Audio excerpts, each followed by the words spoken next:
Well, thank you so much, Dean, for taking the time. I truly appreciate it. I've been a big fan of your company for a long time. I followed it for a while, and your journey has been pretty amazing. You have a background in many different topics that I'm passionate about. So I kind of wanted to start back when you were an environmental and indigenous rights lawyer. Well, beneath it all, I've had urge for justice all of my young adult and adult life. And how it played out, that I didn't know. Hmm. So because I grew up, I was in high school during the Vietnam War. My brother was in Vietnam, Wow. but I was, on the streets anti-war. At the time, it seemed like the big heroes were the lawyers. They were Bill Kunstler. All these Mm. people were organizing and fighting in the courts. They got the United States government to back down on big things like bombing Hmm. North Vietnam. They stopped it. Hmm. And so I thought, wow, lawyers, that's what I want to do. I want to be a social justice lawyer because that's a place you can really make a stand. Hmm. And it is, and I applaud it. But then when I went to law school, it didn't take me long to figure out that, pardon the pun, I don't have the Constitution for it. I mean, you have to be a certain kind of person to Yeah, tolerate what goes sure. on in the formal practice of law. And I found out I'm not that person. I have a different view of things. So, for example, I was doing a lot of pro bono work on Indian reservations, not even for the tribal councils, which were mostly quite corrupt, but rather for the clans, Mm. the Hmm. people's Yeah. organizations. But what I found out was that we would try to stop logging or hazardous waste sites or gold mines on these reservations, but it would not go into court. It would go into an administrative setting in the Mm. Bureau of Land Management, or the BIA, the Bureau of Indian Affairs. We would get stuck in those settings. And I found that the deck was so stacked against people, and it was stacked for corporations who, with their lobbyists, had written the regulations that regulated them Yep. in what's called capture in the administrative jargon. The administrative agencies have been captured by the very people they were supposed to be regulating. And so I found, wait a minute, what am I doing? I'm setting bad precedents every time I walk into a courtroom, administrative courtroom. We lose 90% of the time. And so what am I doing? I'm facilitating the further degradation of indigenous Mm. lands and Mm. the environment. I'm legitimating the very system I was trying to change. So I thought, if I can't do this well, or I don't believe in this system, I should not be a lawyer. Mm. So I decided that I needed to branch out and do other things. At the time, we had just been fighting expansion after expansion of the hazard of the largest cyanide wash gold mine in the world. It was in Montana, owned by a Canadian company. And we fought it, but man, there was no stopping that thing. But one of the guys out there I was working with from the American Indian movement said, Dean, the problem is that these mines offer jobs and Yep. people out here don't have jobs. So Yeah. unless we have An some alternative. Yeah. economic alternative, Hmm. the young people are going to keep leaving the land. The parents are going to sell the land. And at the end of the day, these guys are going to have won Yep. without firing a shot after all these 100 years. So that opened my eyes to the need for economic development, which as a child of the 60s and 70s, economics, law, business, man, that stuff was anathema. That was Yeah. the devil. I still have this like knee-jerk PTSD reaction to business people, even though I am one.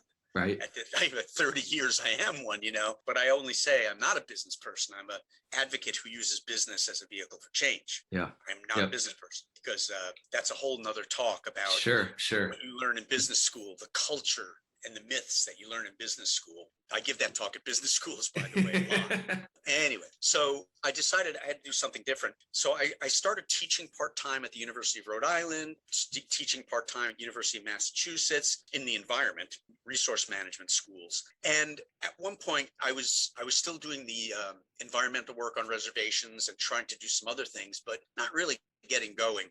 Hmm. Then I was giving a talk on the causes of deforestation in Brazil, a public talk at University of Rhode Island. A professor comes out of the audience afterwards and says, hey, I've got a friend. He has a coffee shop here in Providence. They didn't call them cafes back then, right? This is late 80s. He's got a coffee shop here in Providence. And he knows that the farmers he buys from in Brazil, particularly, right where you're talking about, are really poor and he wants to help them, but he doesn't know how. Would you be willing to talk with him? So I said, yeah, sure. So I did a little research and I quickly found out that 85% or more of coffee farmers around the world are indigenous peoples. And I knew from indigenous peoples, I knew about periphery peoples, about marginalized communities, about the language difference and the cultural difference between the dominant culture in any nation state and the indigenous people there. So I thought, okay, well, these are communities I know how to work in. So that's step one. The second thing I noticed was that there were no NGOs, no international aid organizations doing direct work with coffee communities. They were in the countries, but they weren't in the communities. And as I said, they're distant communities. They have very distinct needs and distinct visions for their communities from other communities in those states. So, this is very unique. So the three of us got together, the professor, the coffee shop owner, and I. By the way, he just called me the coffee shop owner. We're still best friends. It's like the start of a joke. The professor, the coffee guy, you walked into a coffee bar. Yeah.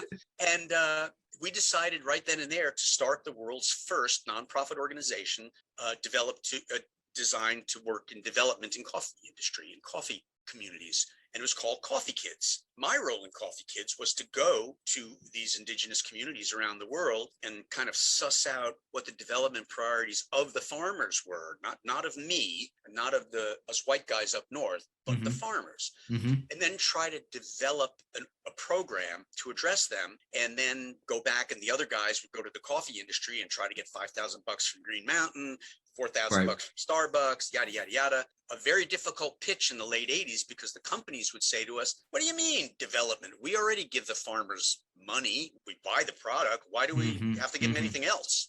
That's where the coffee industry was at that point. Sure. Now, I will say 30 years later, I can very proudly say I was an integral part of the big change that's happened in the coffee industry in terms of its awareness of not only the situation of the environment, social situation, economic situation of the farming communities, but of the responsibility of people throughout the supply chain to each other, So that's been good. But of course, no good deed goes unpunished. And so now we have not only blowback to that called direct trade and all these other things people are inventing to avoid taking responsibility, but also, as we were talking about earlier, we've got blockchain and cryptocurrency and carbon credits, which means that people with money to invest have found coffee as a new vehicle to extract wealth from. Everybody in the supply chain is doing it. So one statistic I want to share with you, which is telling, is that in the 1970s, according to the UN, the ratio between what the farmer got for his coffee, his or her coffee, and what the retailer got for his or her coffee was 1 to 3. Okay, for every buck that the farmer got, the retailer got 3. The ratio today is 1 to 15, or in some cases 1 to 20. What does that mean? That means that there's a hell of a lot of money being made in coffee, and people are taking credit. Oh my God, we're so successful. We're so smart. It's this emperor's new clothes thing. But at the other end of the supply chain, the farmer is so much worse off than they were in the 1970s, right? Interesting. Yeah, that's big. So it's talk about disparity of wealth. And none of the things we're talking about, environmental sanity, economic support, social good, keeping people on the farms instead of battering against our southern border, desperately looking for work. All of those things have to do with that price of coffee. And if companies aren't willing to pay a reasonable price for coffee, none of this stuff is going to change. So how is that? How do we make it better, right? Let's just start with how does Dean do it better, right? Boom, that's exactly right. That's the next step. So doing Coffee Kids for a number of years, it was good charity, we found the problem. But that has its limits, right? It's hard to scale that. Yeah. Charity is not change.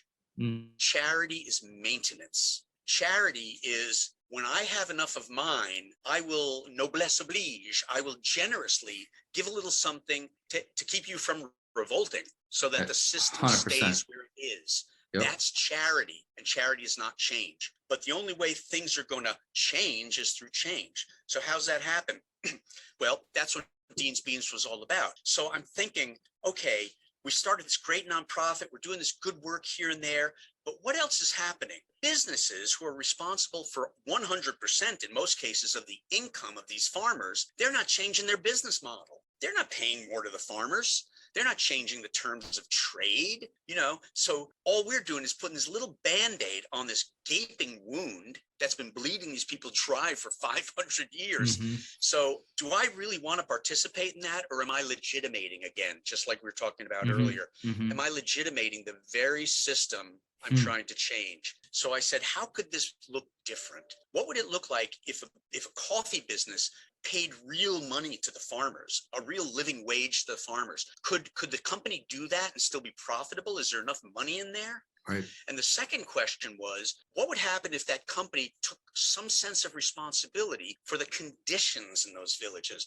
I'm not saying we caused poverty. We didn't, but we're taking advantage of it. We come along and take advantage of it. So the question is there a way that we can participate in the issues of the day in those communities and make meaningful change? Now, can the company do both those things, pay real money, Right. and participate in meaningful change and still be profitable? Right.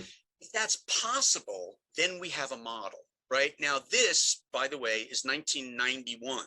Right. So there was no such thing as social enterprise. Right. Nobody was thinking social enterprise.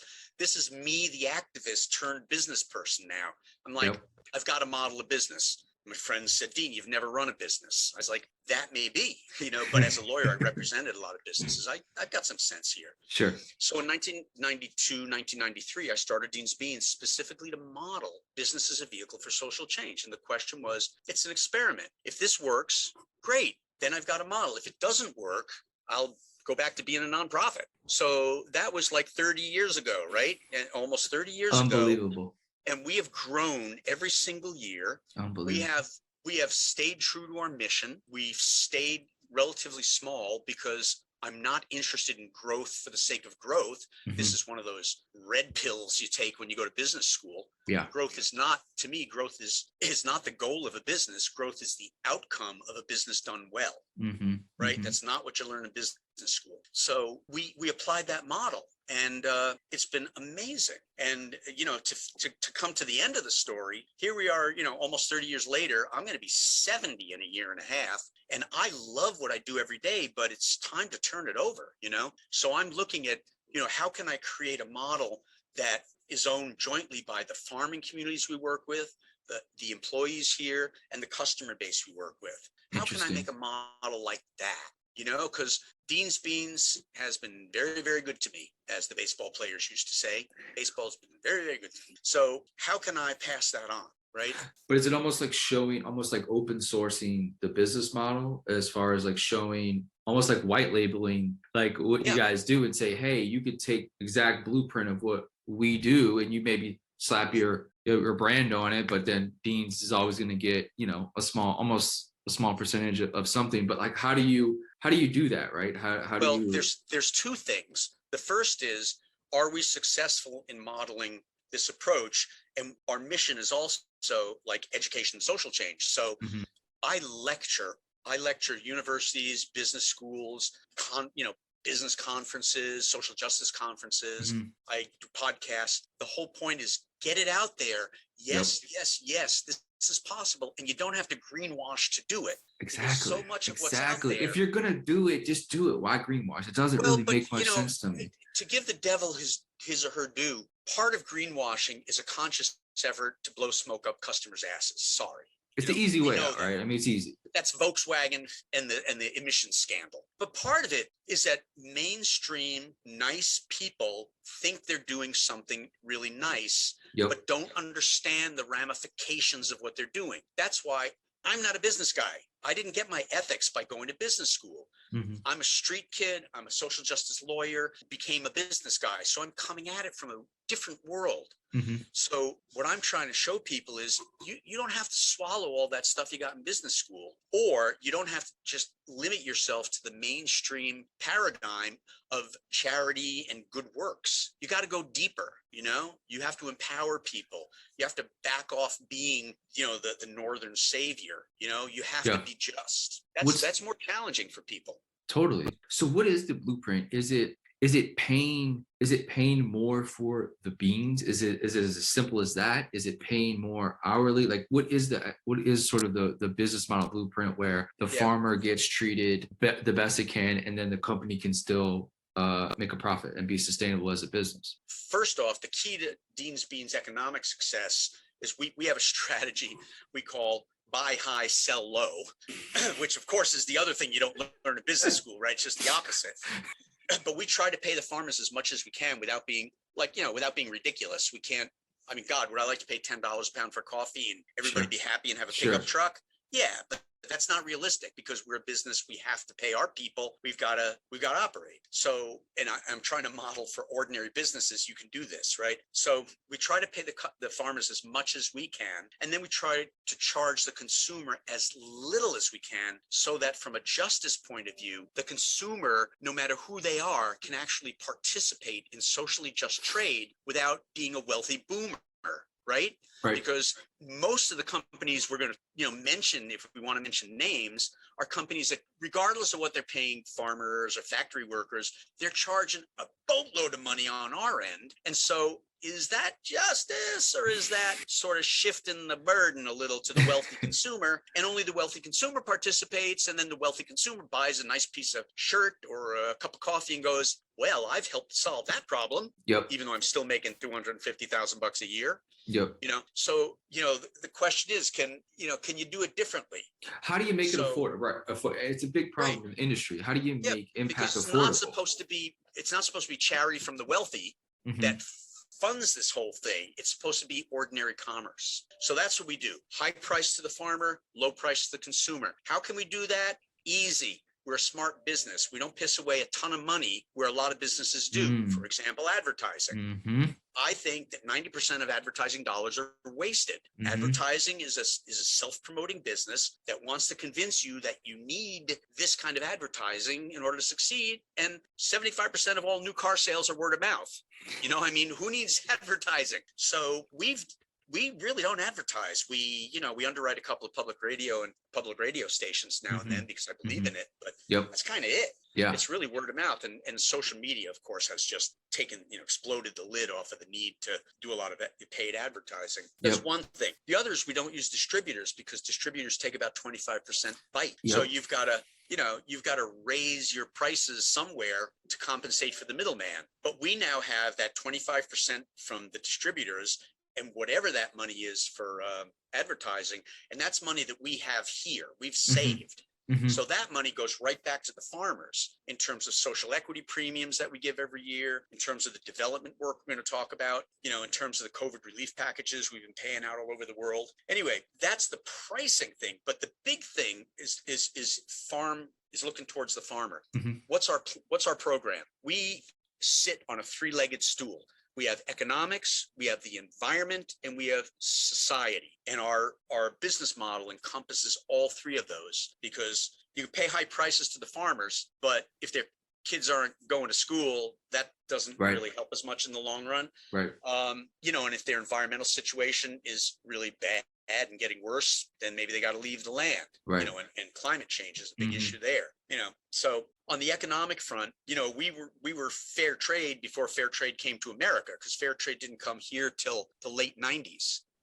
But we've been doing this since day one, based on the European model that we took in as sort of a baseline. When you say, fair trade, direct trade, there's so many labels out there, right? There's so many of these different labels out there, and I think it's a good baseline, right? It's a place to start, but then again, it's still hard for the consumer to understand all of them, right? And to really very hard to understand all of them. Yeah. So what are the sort of the more meaningful than others? And what are those? What are sort of the top ones, and maybe give you a 1-minute excursion through what I call the sea of seals swimming around. Most of them are sharks. So it goes like this.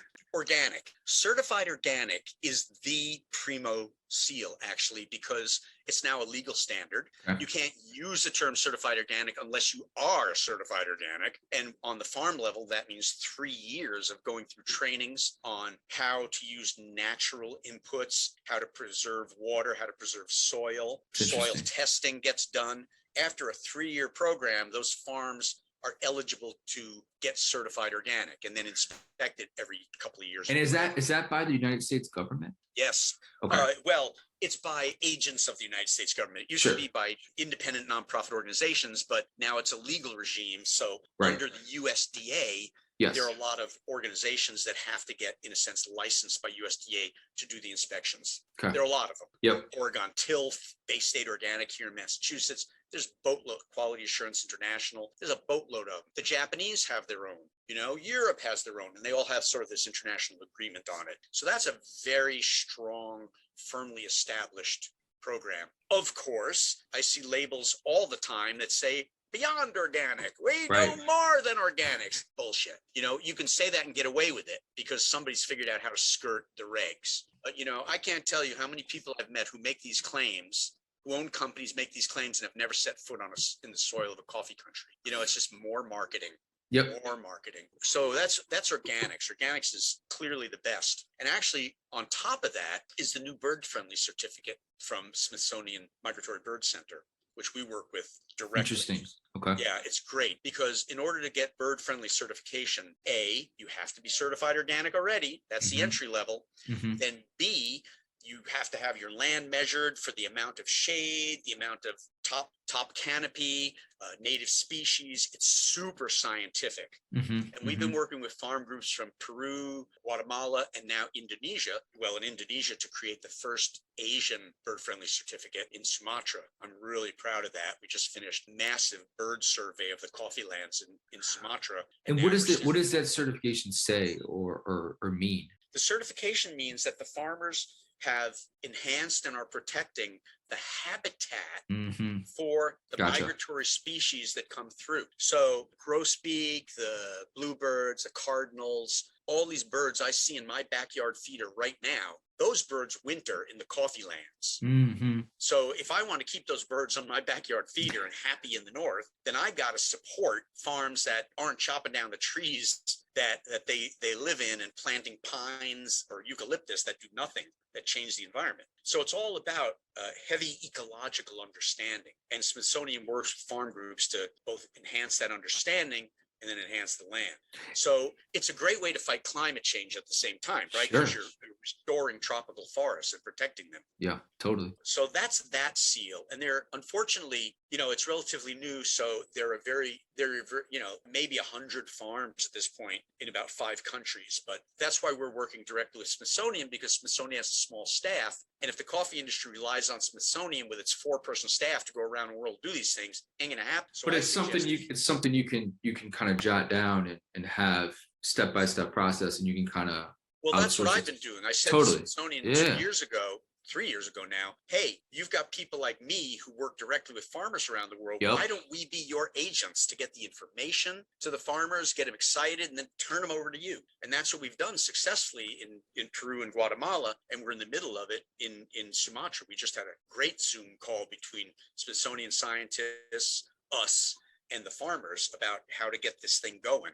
So that's very, very exciting. So that's Smithsonian. Then you've got fair trade. Fair trade is really an economic label. It's about making sure the farmer gets decent pay for the coffee. But most people don't understand it because fair trade has a minimum price, which means that when the world coffee market goes down below that minimum price, $1.40 for regular coffee, $1.90 for $1.91 for organics, when the world trade price, which goes up and down every day, when it goes down below that price, fair traders agree they will never pay less than that bottom price, because that's a price that the farmers have said we need at least this much to stay on our land. So that's that. The problem is that a lot of people don't participate in fair trade. They say, oh, well, we pay more than fair trade prices. No, you actually don't. You pay more than the fair trade minimum, but the fair trade minimum only applies when the price goes down. Right. Otherwise, fair traders are required to pay at least 5 cents more than the market price on any day. Gotcha. And the market price for coffee has been less than $1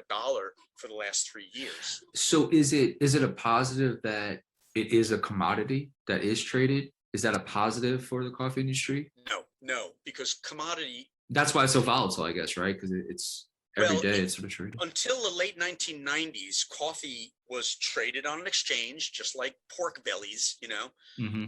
So the price is going up and down. It was a commodity, but it was what I would call a somnambulant, sleepy commodity. It wasn't very interesting to people. So there it lay Right. within this small band. There wasn't not enough action, not enough buying, right, to make it. Until the late Yeah. 1990s. Then investment banks, hedge funds, wealthy individuals stumbled upon coffee and said, wow, there's this whole area. This is what I'm talking about with Bitcoin and everything else. It's like, whoa, we found this new area where we can make a buck and extract value. Let's get in there. So all of a sudden, instead of coffee futures being what large companies needed to ensure a future supply at a known price, which is reasonable, all of a sudden it became a speculative commodity. Yep. And that was the death of fairness in coffee. And so that's why fair trade had to be enacted. Because that's right, because it balances out the craziness of the market. Yep. Okay. But that's where we are today. Even now, today, the coffee price is up to like 150. This is the commodity price. Yep. Which is great for the farmer, but next week it might go down to 20 or 90 or 65. Right. Because there's a number. But one thing that people really haven't looked at, but if you look at, we have, because I've done interviews with Mexican consulates along the border. Listen to this one. You can track the rise of illegal migration, if you want to call it that. Whatever the term is. You can track the rise of migration over our southern border. The two peaks. One was in like 2001. Another was 2010. And now this one, you can track those peaks and put it against the world coffee price. Wow. And you're going to see the highest migration efforts take place during the period of the lowest coffee price. Because who's coming across that border? Coffee farmers, agricultural workers. So we started programs on the southern border years ago to try to help people coming across, like get jobs and training and go back home so they could support their families on a very small scale. But here we are. And one of the biggest things people could do is if coffee companies would only pay real money for that coffee, then the farmers wouldn't leave the land. The kids wouldn't leave the land. It's really that simple. We could take a huge chunk out of the migration problem simply by coffee companies paying up. Now, remember what I said earlier, the difference between what a coffee farmer gets and what a Dean's Beans get, not us, but what a Starbucks gets, it's 15 to 1. Sometimes it's 20 to 1. They're paying a buck and a half for coffee to the farmer, and they're charging $15 to $30 a pound here. Now, we don't see the $30 a pound. Why? Because companies sell it at 12 ounces or 10 ounces. But I think like what it's really interesting about how you laid it out, because a simple sort of raise, we'll call it that, right? A raise to the farmers prevents so much more economic impact down the line due to whether it's illegal migration, then you have issues on the border, then you have to pay more people to survey the border, and then as people get in. No kidding, huh? It's coming out of our tax dollars. It's a domino. It's an unreal domino. Coffee, and we're paying for the. It's an unreal domino. It's an unreal domino effect.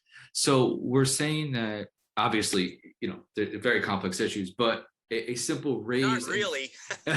But a simple raise in farmer pay is actually quickest a cost. It's actually an amazing way to solve a lot of other problems, right? Yep. Like, and so would that just be $2, right? Like, even though the market fluctuates, right? Like, companies don't have to pay the market price. They can always pay more, right? They can say, hey, of course, it's 140. We'll pay $2. Right?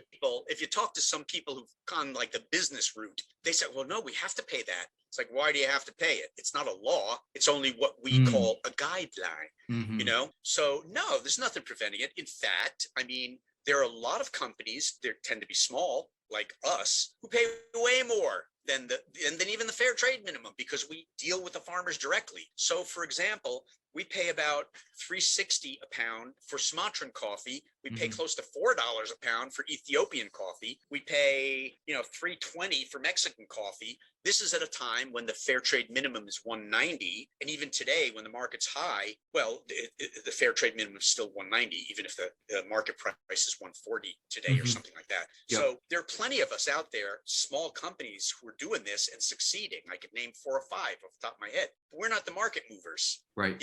When Starbucks is willing to pay real money, honestly, how much money do you need? But the problem is with that is they're publicly traded, right? Oh, so what? Yeah, but that matters to them because they have to answer to shareholders, right? And it's like, yeah. So I'll tell you a story about and that. that's what sucks. That's what sucks. Let me tell you a story about that. So about 15 years ago, I worked with a Starbucks shareholder, and we put together a shareholder resolution to be presented at the annual meeting. Resolved. Over the course of 5 years, Starbucks will become a 100% fair trade company, meaning they will pay fair trade prices for all their coffee. Okay. So first, the board of directors after a $50 billion market cap, we finally are going to go. Right. Well, what did I say before? Right. What's charity? Let me have what I think I deserve. Then I'll give you a list. Yeah. So first off, the board of directors absolutely refused to put this up, even though the shareholder was a longtime shareholder and had a reasonable amount of shares. Finally, he got them to back down and put it up there. Okay, but this is what happened. So the shareholder resolution comes out. Resolve: Starbucks over 5 years, yada yada yada. Then it says, board of directors recommendations. We don't think you should vote for this because we already do so much for the farmers and we give them nice pay and we sing songs to them. Page and a half exculpation about why the shareholders shouldn't support this. So of course, the shareholders don't support it. Then the board comes back to this guy and says, see, the shareholders didn't want it. Right.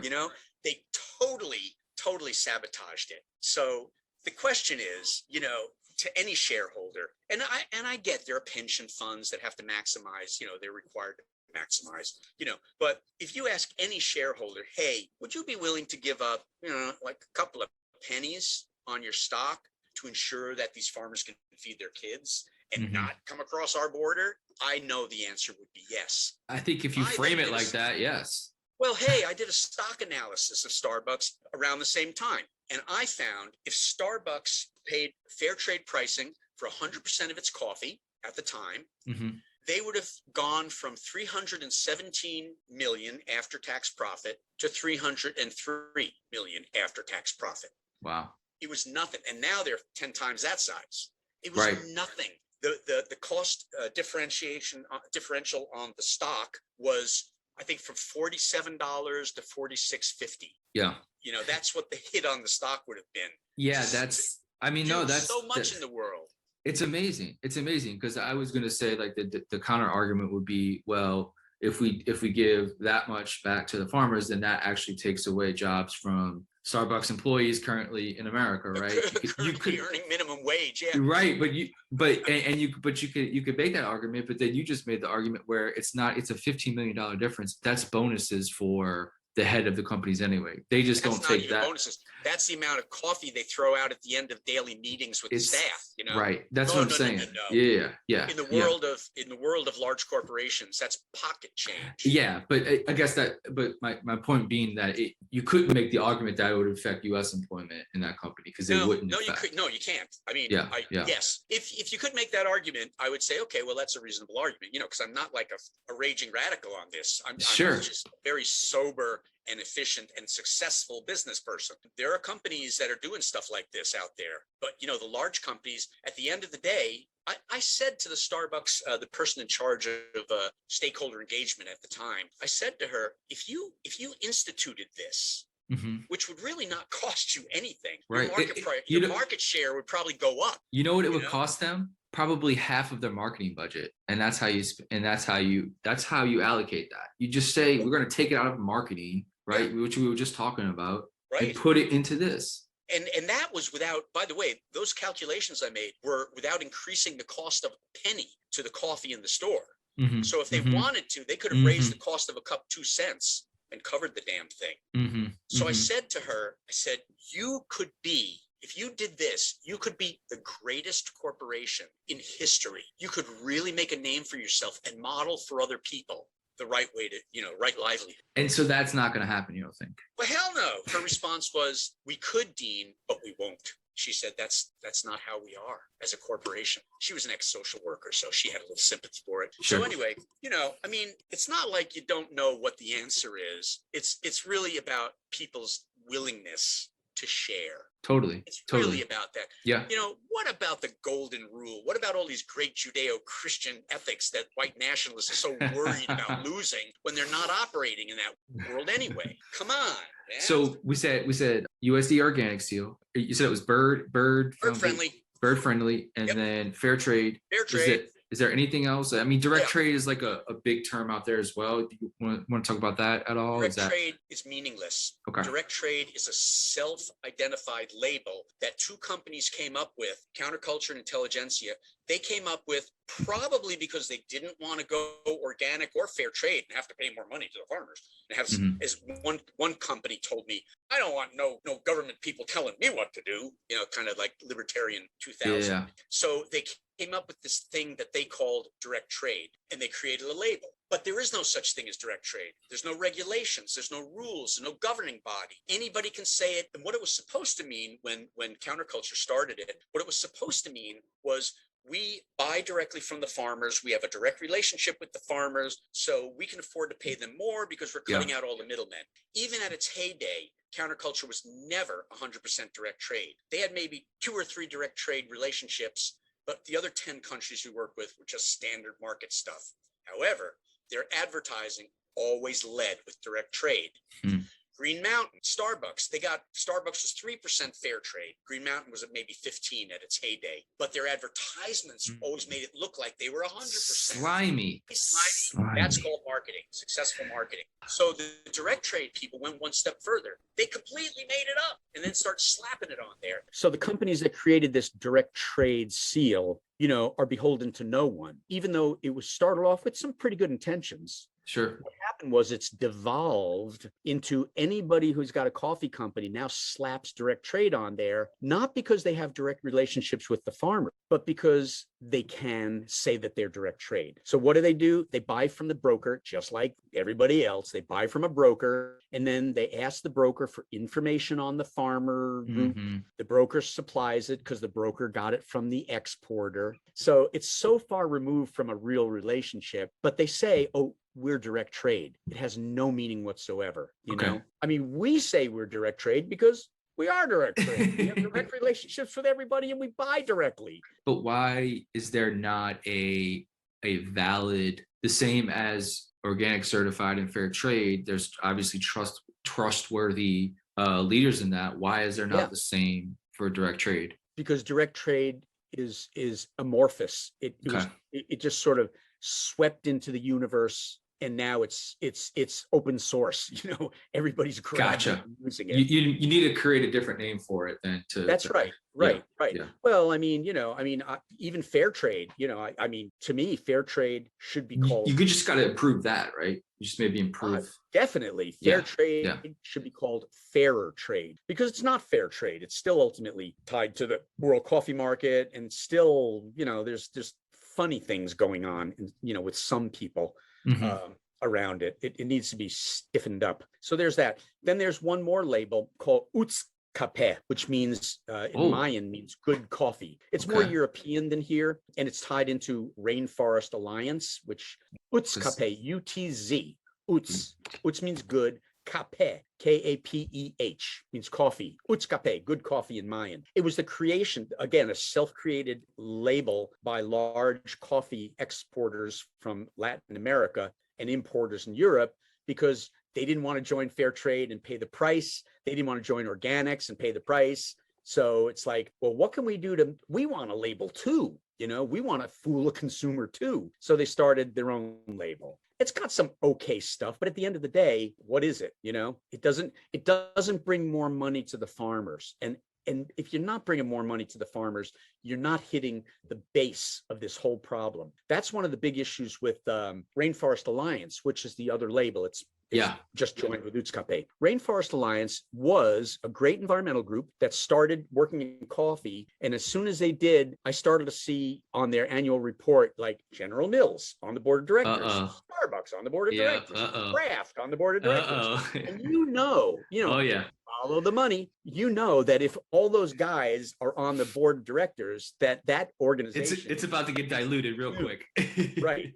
So Rainforest Alliance started to lessen their shade standards. They used to be right up there with the Smithsonian for shade grown. So they started lessening those standards so that the larger companies could come in with their very large licensing fees. And, it's okay, but it doesn't require organics. It talks about how good it is for the environment, but it doesn't say you can't use pesticides. It talks about how good they are for the social welfare of the farmer, but there's no minimum fee. There's no payment requirement to the farmer. I mean, when I started looking at Rainforest Alliance in Guatemala, it said the standard was they would tell the world on the front page, we guarantee the social welfare of the farmers. So like diggy down into the bowels of their memorandum of understanding with the companies, their licensing agreements. The licensing agreement said, you agree that you will pay at least the minimum that is required by the national entity of that country. Well, in Guatemala, that was like 26 cents a day and no benefits and no long-term employment, for transitory workers, which means 90% of farm workers. So it's like, oh, is that really that good? We talked a lot about the farmer here, and can you give us a voice of the farmer? Like, what do they think about, I guess, everything going on, whether it's certifications, whether it's the price of coffee, whether because it seems like they're just like, we just want to live off our land, grow coffee, and it very simplified. And it seems like they might be in battle with all these complications on these all these different things. You're absolutely what is right. a voice for them? Like, how No do they? problem. First off, let me say that one of the best things about fair trade that 99% of the people involved in fair trade haven't a clue because they haven't been around long enough, and it's just a label on something you buy. Right. One of the best things about fair trade is that it has worked with groups in the global south to help them organize. And so over the last generation, last 10 years, 15 years, there has emerged a really strong Southern voice in all this. I'm proud that I work with most of those people, and most of them are women. So it's really great. And they are very clear about where they stand. Most farmers don't want to rock the boat. When Alex Gente comes into town, they're not going to say, oh, pay us more money. It's like, yes, sir. Where do you want me to jump? Come on.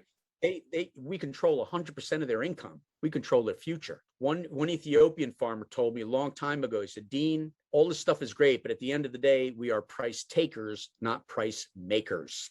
Yep. Right? So what we do is try to change that equation. Not only fair trade, but what Dean's Beans business model is about is changing that equation. So the voice of the farmer, coming from a lot of people, but let's talk about the woman. The voice of the farm woman who does so much of the work and handles the money on most farms is this: we need to be paid more for our coffee. We're not being treated with dignity.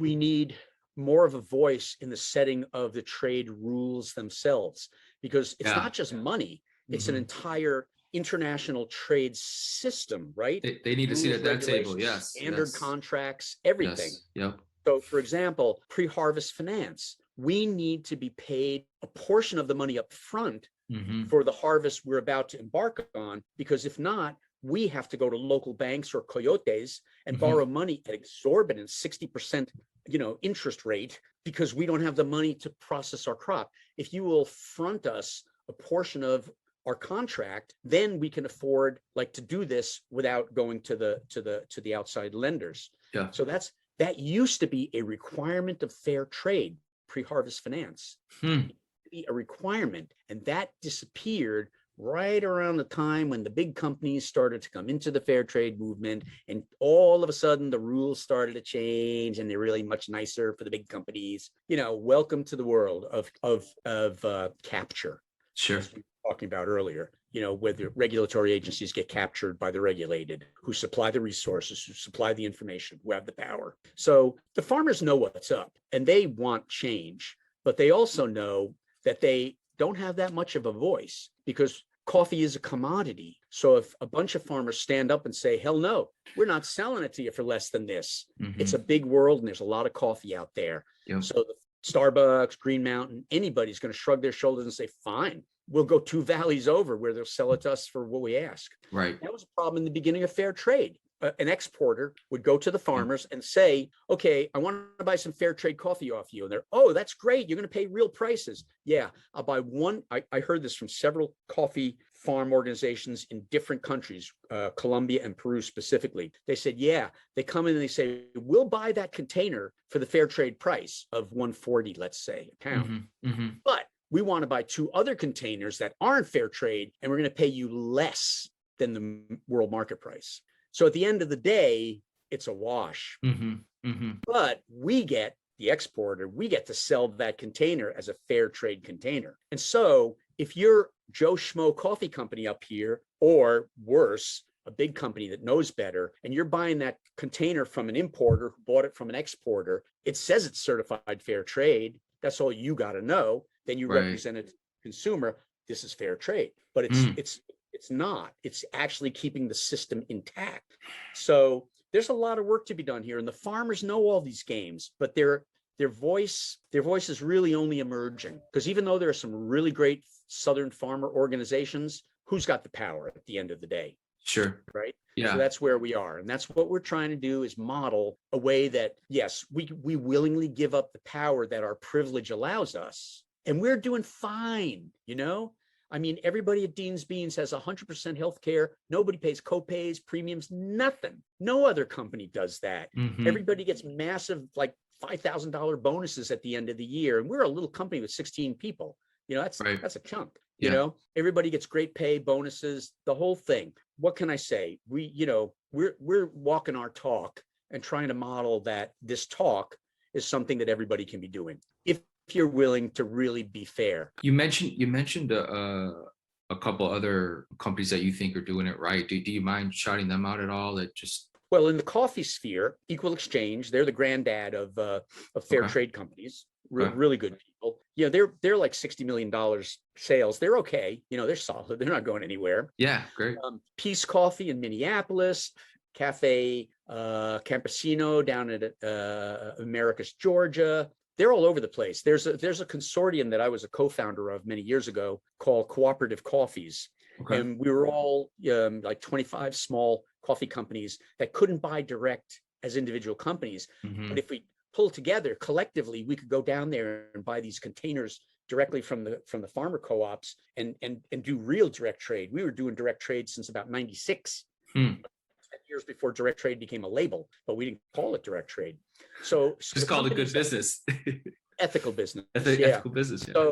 So the companies that are part of Cooperative Coffees are all great companies, and they're all doing great work. So there's them. Yeah. Outside of the coffee sphere, there's Alter Echo, which is a social justice coffee and commodity organization.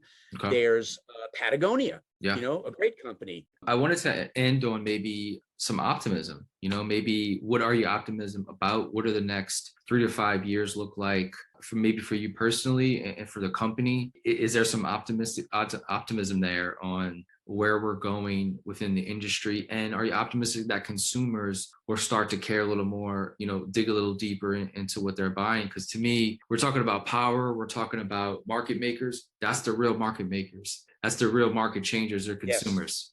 Yeah. So let me say one thing about consumers. Consumers have enormous power. The biggest. And companies know it. That's why companies do their damnedest to keep consumers in the dark. Everything we've said today, everything that's a progressive move forward, and not in progressive, that sounds political, a positive, ethically based move forward gets captured and manipulated and turned around by other companies to maintain their position in the market and to maintain their amount of money they're making. Anything you look at has been captured. I mean, I learned that lesson when I was going up in an elevator to my dentist's office when I was a teenager, and all of a sudden the Muzak in the elevator was playing All You Need Is Love as Muzak. And it hit me that even the most revolutionary thing becomes captured and monetized and fed back as pablum to people. And so that's what's going on. And it always is. So until the truth tellers step up and break through that wall of greenwashing, manipulation, lying, unethical lying, let's name it for what it is, until the barrier gets broken and say laws get strengthened on, on misrepresentation, commercial misrepresentation, we need much stronger laws. Until that happens, we're just going round and round and round. Now, I feel incredibly optimistic because the new generation coming up, because of social media, has the potential to be more savvy. Yep. Although we already see how that's getting captured. Even Spotify and Pandora have captured the authenticity of music, right? And artists are like farmers. They're getting nothing for their toil, and the companies are capturing it, marketing it, and controlling it. So if you want to look for an analogy, that's a good one. That's a good one. But I'm optimistic because Ralph Nader once said that you can look at the course of history and it's power over people and people fighting back against that power. Sometimes the power over wins, and sometimes the people fight back and they win. And history is just a series of back and forths. And so it's not like I love Obama, but I really disagree with him and everybody else who said that the moral arc of the universe bends towards justice. It only bends towards justice if we bust our asses and make it so. Yeah, it's hard work to make that happen. Yeah. So for me, I've got a couple good years of fight left in me, but I also have other things I want to do. I want to work with fisheries, which I used to work with years ago. I want to work with child hunger. I want to work with a whole bunch of things that aren't coffee. So I realized if I only got 10 more years to schlep up and down mountains, and I want to schlep up and down some different mountains, I'm 68. If I want to be schlepping up and down those mountains for a dozen more years, then I got to move on and do some things here. So I'm setting up Dean's Beans to be a radically different organization. I want Dean's Beans to be owned by the farmers, the employees, and our consumers, a third each. I'm working on how to set that up. That's what it should look like.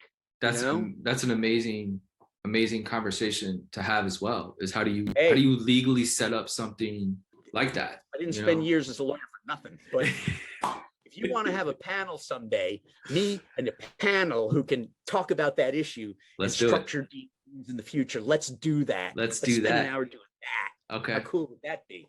We're gonna do it. We're gonna do it. We could keep going on for hours and hours. Work for me. What are you talking about? I know. Clock. This is what I do for a living every day. I scream and yell at people. That's a good gig. Just not employees or farmers. It's a good gig. It's a good gig to have. It is a good gig. Yeah, it's allowed me a platform to really grow as a person and to grow my understanding of justice and apply it. Amazing. Well, thank you so much again. Best of luck the rest of this year, and give our best to all the farmers and all the team.